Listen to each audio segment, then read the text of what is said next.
안녕하세요. 세주TV 김주현입니다. 3월 법인세가 잘 끝났습니다. 법인세가 끝나고 나면 법인 대표님들이 다들 한숨을 돌리시죠. 1년 끝났다. 이제 세금 낼 거 다 냈으니 올해 또 열심히 돈을 벌어보자 라고 많이 생각을 하실 겁니다. 아마 법인세 결산을 하실 때 많은 대표님들이 이런 질문 세무사 사무실로부터 받으셨을 겁니다. 법인카드 사용 내역에서 이거 뭔지 확인해 주세요 라고 리스트가 쫙 왔을 거예요. 다 스스로 확인해 보셨나요? 사업의 규모에 따라 다르지만 사업이 크신 분들은 크신 분들 나름대로, 작은 분들은 작은 분들 나름대로 이게 하나하나 점검하기가 굉장히 어렵더라고요. 오늘은 실제 법인카드 사용을 어떻게 해야 되는지, 그리고 어떻게 조금 점검을 할 수 있고 향후에 만약에 세무조사가 나오면 어떻게 좀 우리가 이걸 대응해야 되는지에 대한 부분 이야기 드려보도록 하겠습니다. 첫 번째, 우리가 시험 문제가 뭔지 알고 가야죠. 시험 문제 뭐냐?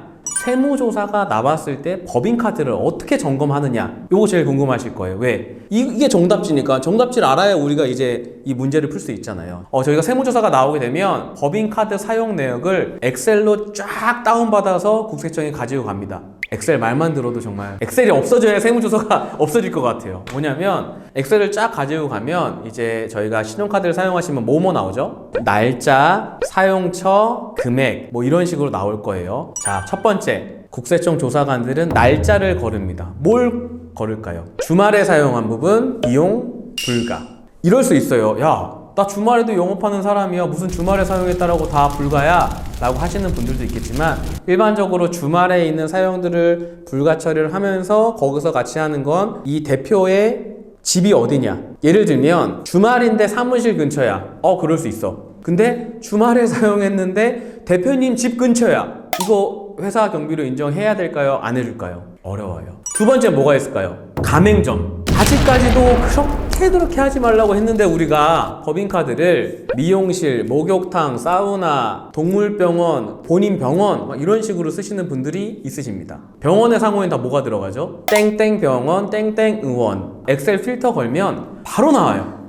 이 사람 병원 내역 이렇게 썼구나. 실제로 제가 이제 세무조사 할 때 어떤 분은 동물병원도 그걸로 쓰셔가지고 굉장히 좀 슬픈 얘기긴 하지만 동물병원도 다 이제 부인을 당하셨죠. 결국 가맹점 같은 경우에도 굉장히 중요한 거예요. 이거는 정말 1차원적인 겁니다. 그럼 세 번째, 아까 제가 말씀드렸죠. 날짜, 가맹점, 금액. 금액이 큰 거. 예를 들면 법인카드를 썼어요. 근데 금액이 과도하게 높은 거예요. 그러면 이거 뭘 샀지? 이제 우리 회사에 재무제표에 계상이 되어 있는 자산 내역을 봅니다. 우리 회사 에어컨 설치했구나.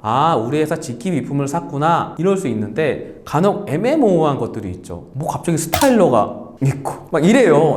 이럴 수 있잖아요. 근데 대표님 스타일러 필요해요? 안 필요해요? 필요할 수 있죠. 대표 사람 만나야 되고 하니까. 그러한 부분들에 대해서 이제 1차적으로 검증한 게 여기에요. 1차적으로. 2차적으로 검증하는 건 이제 주중에 사용했음에도 불구하고 사업적인 목적과 맞지 않는 이러한 비용들을 계속 발라내는 겁니다. 결국 법인카드 내역은 이 날짜와 가맹점과 금액을 확인을 하는 것도 중요하지만 정말 내가 사업적인 목적으로 썼는지에 대한 부분들도 굉장히 중요해요. 그래서 저희 거래처 분들 중에 제가 안내를 해드린 분은 어떻게 하냐면, 이분은 회식을 되게 좋아하는 분이에요. 직원들과 회식을. 그래서 정말 이틀에 한 번 꼴로 직원들하고 술을 그렇게 드시는 것 같아요. 물론 직원들도 좋아해요. 그런 애들로만 뽑으시는 것 같아요. 내가 봤을 때. 그래서 직원들하고 회식하고 법인카드를 쓰시면 그거를 자기네 인스타나 이런 계정에 다 올려요.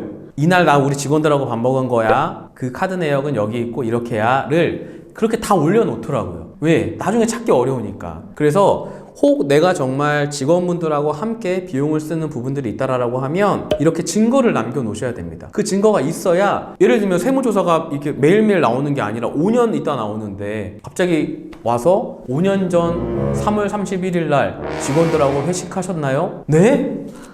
5년 전이요?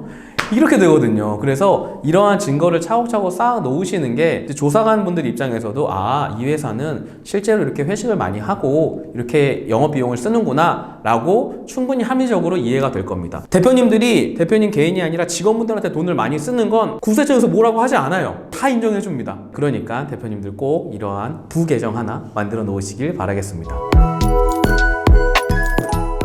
저희 거래처는 아니었는데 저희한테 세무조사 대응 의뢰가 들어왔던 적이 있습니다. 여기는 직원도 본인하고 본인 아드님밖에 없으셨고 회사 규모는 컸음에도 불구하고 그 수출입하는 곳이어서 크게 뭐 이러한 이견은 없었던 것 같아요. 근데 굉장히 신기했는데 한 사업을 시작하시고 나서 세무조사를 받아본 적이 한 번도 없으신 분이었어요. 근데 이분이 외환거래에 대한 부분이 문제가 돼서 이게 세무조사까지 파생이 되셨던 분이었습니다. 그분 같은 경우에 이제 저희가 처음에 세무조사 수임 의뢰를 받고 문제점들을 조금 파악을 하기 위해서 이렇게 쫙 봤더니 앞서 말씀드린 그러한 법인카드 사적 경비 사용 내역들이 무수히 많이 떠버리는 거예요. 동물병원, 미용실, 병원, 뭐 자기가 뭐 그냥 주말에 썼던 비용 이런 거가 너무 많이 뜨다 보니 대다수가 이런 거였어요. 왜? 국내에 거래처가 없어요. 다 국외에 거래처가 있다 보니까 이제 뭐 예를 들면 해외에 갔을 때 사용하는 비용들도 우리가 여행이 아니라 뭐라고 하지? 출장임을 증명해야 되는 이러한 사례들이 막 10년치가 쌓여 있다 보니까 와, 이걸 어떻게 처리해야 되나 싶더라고요. 실제로 법인카드 사용 내역들을 점검을 미리미리 해두셔야 돼요. 이분 같은 경우에는 본인이 그런 경험이 없다 보니까 점검을 할 필요성도 못 느끼셨고, 그리고 뭐 아들하고 본인 이렇게 둘만 있는데 점검하셨겠어요? 남이 영업사원으로 있으면 점검이라도 했겠지만 이러한 분들 또한 언제든지 세무조사의 위험에 노출이 되실 수 있기 때문에 특히 이렇게 1인 법인을 운영을 하신 분들은 본인이 법인 목적으로 쓰는 신용카드와 개인적인 목적으로 쓰는 신용카드를 확실하게 구분을 하셔서 사용을 하시는 게 가장 중요합니다. 이 부분이 나중에 정말 대표님들의 절세에 큰 도움이 되실 거예요. 두 번째 사례로 이런 경우도 있었어요. 여기는 대표님은 이런 탈세하시는 분이 아니었어요. 여기는 영업사원이 되게 많은 곳이었거든요. 이 격리 직원분이 탈세를 하신 거예요. 어떻게 하셨냐면 이제 영업사원이 한 40-50명 되다 보니까 보통 큰 회사들에서는 영업사원 한 분 한 분마다 법인카드를 발급을 해주죠. 그럼 이제 격리 직원이다 보니까 영업사원한테 줘야 되는 카드가 회사에 도착을 하면 그 앞뒤를 다 사진을 찍어 놓고 영업사원한테 준 거예요. 그러면 한 달이 딱 마감되려고 했을 때 영업사원들의 이 카드 사용 내역을 쫙 봐서 예를 들면 김주현이 이번 달에 조금 썼네? 그러면 그 카드로 본인의 사적 물품을 산 거예요.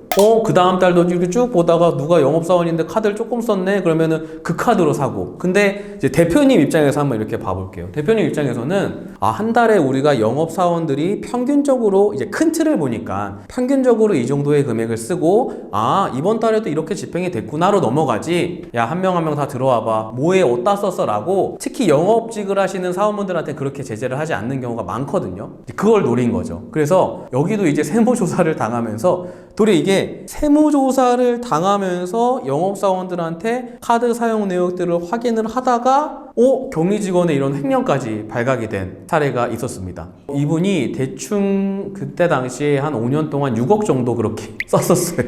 결국에는 이 말씀을 드리는 게 뭐냐면 저희가 대표님들 잘 기억하셔야 돼요. 영업사원분들이 많이 우리의 업무를 도와주고 있지만 영업사원분들도 모르게 이렇게 비용이 새나갈 수가 있는 부분들이 충분히 있습니다. 그렇기 때문에 실제 영업사원분들이 금액을 많이 썼냐 적게 썼냐에 대한 문제가 아닌 내가 정말 이 금액을 썼던 게 맞는지 아닌지를 확인을 하는 건 저는 필요하다고 생각을 합니다. 그 부분이 확인이 되지 않으면 영업사원분들이 많아지면 많아질수록 새어나가는 비용들이 많이 생길 소지가 있기 때문에 다시 한번 그런 부분은 꼭 챙겨보시길 바라겠습니다. 이제 세무조사가 딱 나와서 앞서 말씀드린 것처럼 이러한 위험에 막 노출이 되어 있는 우리 회사의 법인카드를 세무조사에 어떻게 대응을 할 것인가에 대한 말씀을 한번 드려볼게요. 대응하는 방법이 있을까요? 없을까요? 대응이 아니라 우리가 준비를 해야 되는 거예요. 이러실 수 있을 거예요. 아싸, 회사 카드 오늘 나 소고기 먹어야지. 이런 사람들 있을 거예요. 분명 있을 거야. 이게 아니라 소고기는 드셔야 되는데 소고기 먹어야죠. 그게 아니라 정말 내가 이걸 사업적인 목적으로 사용을 하고 있는지에 대한 부분들이 매 분기마다 이게 적정하게 확인이 돼서 넘어가지 않으면 나중에 확인하기가 되게 힘들어져요. 그러다 보니까 많은 분들이 이제 우리 회사는 월요일부터 금요일까지만 법인카드를 쓰는 날이야 라고 하시는 회사도 있어요. 그래서 주말에 기름도 못 넣어요. 네, 실제 지금도 그런 회사분들이 있거든요. 이제 그렇게 조금 본인들만의 기준을 정하셔서 사용을 하시는 게 굉장히 세무조사에 대응하기 위한 방법이다 라고 생각을 하고 있습니다. 그리고 이거는 내가 조금 정말 직원들을 위해서 사용을 하고 있는 비용인데 나중에 문제가 발생할 수 있다, 혹은 나중에 확인을 할 수 있겠다라고 하는 부분들은 꼭 사진을 찍으셔서 남겨놓으셔야 됩니다. 이때 당시에 이런 걸로 우리가 이러한 비용을 썼다라고 하는 걸 그때 남겨놔야지 나중에 지나서 김주현선 우리 작년에 우리 거기 갔었잖아. 어디요? 그때 우리 회식한다고 어디 그 청계산 근처 가가지고 밥 먹었잖아. 그러면 기억이 안 나요, 아무도. 이제 대표님이 잘 기억이 안 나는데 직원분들이 네, 회식한 거 맞아요 라고 해도 그게 횟수가 너무 많으면, 그러니까 예를 들면 정말 맨날 회식한 게 맞아. 근데 뭐 갑자기 막 금액이 막 들쑥날쑥하고 정말 그냥 일반적으로 우리가 느끼기에 직원의 회식이라고 볼 수 없는 금액이 매일매일 뭐 이틀에 한 번꼴로 계속 이렇게 있다. 그거는 솔직히 인정하기가 너무 어렵겠죠. 그래서 그러한 부분들은 그때그때마다 그날 이렇게 업로드를 좀 해놓으시면 도리어 훨씬 더 비용을 소명하기는 수월하실 거라고 생각을 합니다. 네, 오늘은 법인카드 과연 어떻게 사용해야 되고 어떻게 증거를 남겨야 되고 그 다음에 세무조사를 나오면 어떤 게 걸리든지에 대해서 알아봤습니다. 결국 법인이라는 주체에 세무조사가 나오게 되면 가장 먼저 확인을 하는 거는 법인카드일 수밖에 없습니다. 법인카드가 정말 적법하게 사용을 하고 있는지, 법인의 사업적인 목적과 일치하게 사용을 하고 있는지를 볼 수밖에 없기 때문에 해당하는 부분들은 대표님들께서도 미리 기준을 마련하시고 사원분들에게 전달을 하셔서 법인카드 사용에 대한 부분들이 투명하게 회사에서 운영될 수 있도록 안내를 해주시길 바라겠습니다. 감사합니다.